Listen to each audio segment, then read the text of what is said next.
Welcome back to the channel, guys. To get started with this tutorial, I'm going to be working with my basic bodice pattern, and I have a detailed tutorial on this channel on how to draft a basic bodice pattern. I'm going to be putting the link in the description box. So to move on, I'm going to be altering this pattern. This is the front right here, and the first thing I'm going over to mark is my neck depth. This is where I want my neckline to start from. So yours could be lower. I went for 6 inches. Yours could be lower than that.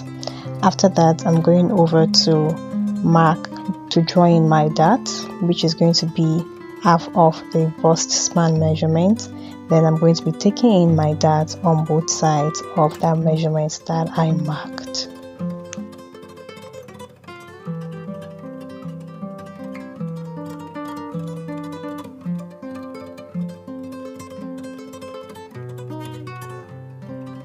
Once that is all done, the next thing I'm going to do is to get the midpoint of the shoulder slant. So I went over to place my tape on the shoulder slant and then got the midpoint, after which I connected it to the bust point line. Because of the nature of the neckline that I'm working with, I will need to take away some measurements from that line that I drew so that the neckline would not gape, so that it can be properly fitted. So you could use your across chest measurement, mark it and then mark out the inches, or you could just take out about 1.5 inches away, which is what I'm doing. I took out half an inch towards the center front and 1 inch towards the side front. Then I marked half an inch above the bust point line, and then I'm going to be connecting all of those points together. So this dart here is going to be eliminated completely. To get the shape at the underbust area, I'm going to be marking some inches above the underbust. And initially I marked 1 inch above, even though later on I had to readjust it to 1.5 inch, but at this point it was 1 inch that I marked. Thereafter I grabbed my pattern master and I drew the curve as I desired. So that part of the bust area is going to be elevated this way. The next step is to do the underbust contouring. So what I'm going over to do is that on the side front, I'm going over to take out 1 inch away, while on the center front I'll take out half an inch. Another option is for you to mark out your underbust measurement, then mark the excess you have on that line and use that to contour around your underbust area.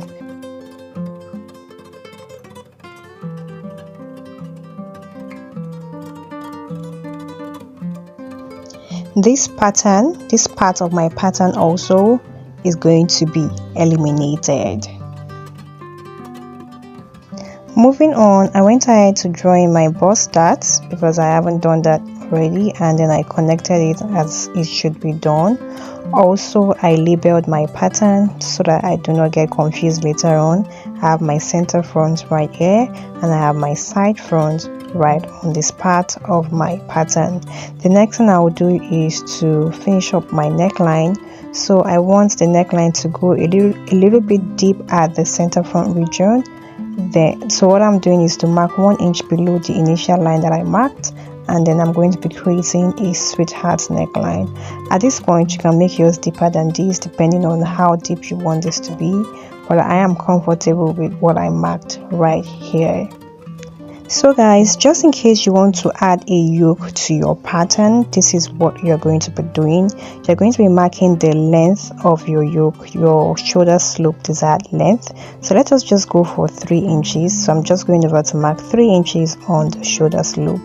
Then on the neckline down there where we have the dart, I'll go ahead and mark 2 inches, and that corresponds with one of my dart legs.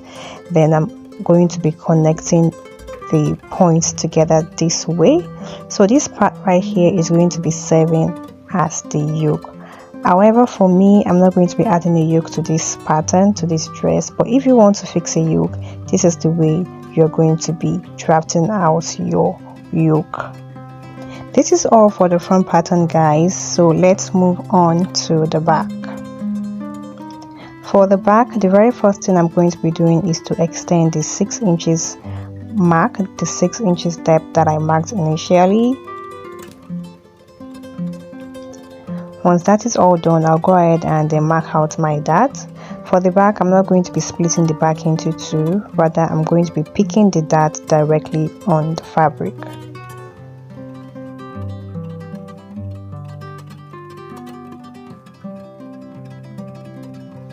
Afterwards, I'm going to deepen the neckline for the back. I will mark 1 inch below the 6 inch mark I marked initially and then connect it to the armhole area. So just like I did for the front where I illustrated the yoke pattern for the front, I'm going to be doing likewise for the back. You would want to make sure that your shoulder slope length corresponds with the back. So 3 inches for the front, also 3 inches for the back, and 2 inches along the neckline also was what I marked for the back. And this is how the back yoke is going to look like. So if you are fixing a yoke at the back, you're also going to be drafting your pattern just the way you drafted for the front. For clarity purposes, this is the labeling for my back. I think I went ahead to later split this back into two. I think I did. That part of the back is going to be taken off entirely. So this was the part where I said I readjusted the curve around the underbust area. I just wanted it to be much more defined, so I went ahead and marked an additional ½ inch. What that means is that I raised up the underbust area by 1½ inch, and this is what I have at the end of the day. Because I'm going to be taking out this pattern along the underbust, I went ahead to label, so 1 for the center front and 2 for the side front. I'm going over to cut out my pattern, after which I'm going to be illustrating how I cut this on my fabric.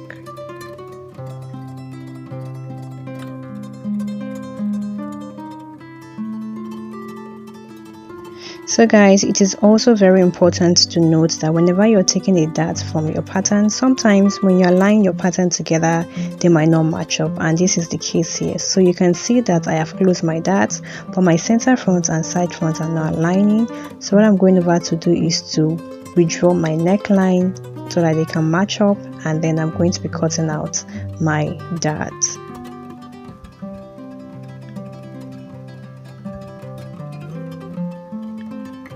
So when I bring my patterns together, you can see that both the center front and the side front are now well aligned. I am not short. I will not be short of fabric if I should cut on my fabric this way. So this is the pattern, guys. This is what I have. I splitted my pattern into two along the underbust region. You can also see the yoke. For the back also, this is what I have. Although for this style, I'm not going to be working with the yoke. I only illustrated it just in case you want to add a yoke to yours. But for me, I am not using a yoke. These are the patterns that I'm going to be working on and what I'm going to be cutting on the fabric. To cut on the fabric, these are the materials I'm going to be using. I have my lace right here. This is the lace I'm going to be working on. I also have my support fabric, the doll face bridal satin that I'm going to be using underneath the lace. Here it is. And also I have the lining, even though I don't have it here, but I also used a lining for this. So I have my lace, my support fabric, and also the lining. I've gone ahead to place my pattern on my doll face. So whenever I'm working with the lace, I like to cut on the doll face first of all.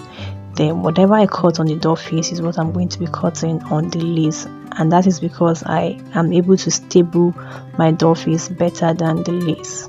So I'm going over to add the necessary side seam allowance and every other allowance that I need all around, and then I'm also making sure that I pinned my center front unfold because I'm not splitting it into two.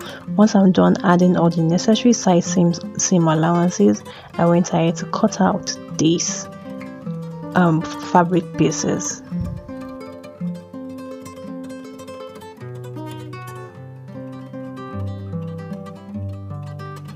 In order not to get confused, the part I cut away from the underbust area, so I'm going over to notch that part so that I can know what and what I am joining together, so I don't join the parts that has the side seam allowance to the center front. So creating notches on your pattern helps you to know what and what you are joining together.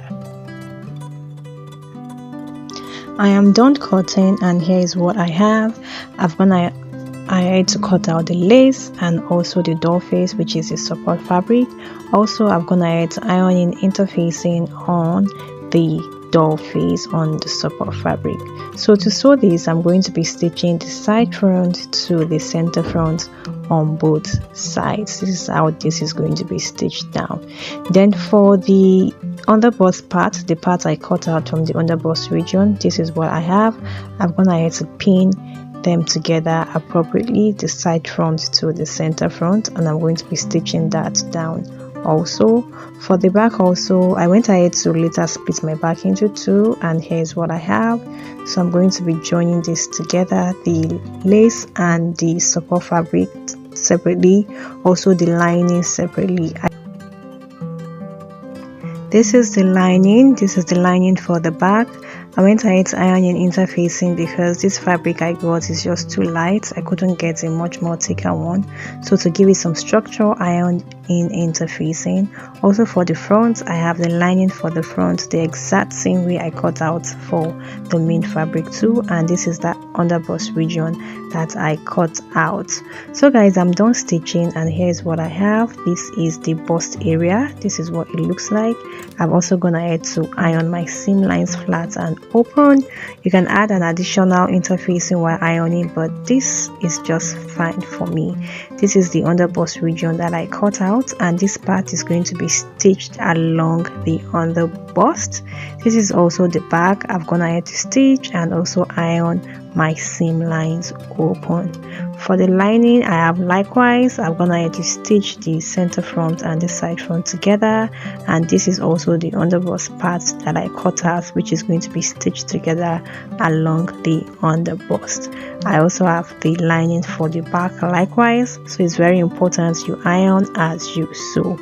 Now to join this together at the underbust region, the first thing I will do is to join that center front mark together. So I'll go ahead and sew from one end to one end, and then continue my journey from the other end to this end of this pattern. So that is how I am going to be sewing this.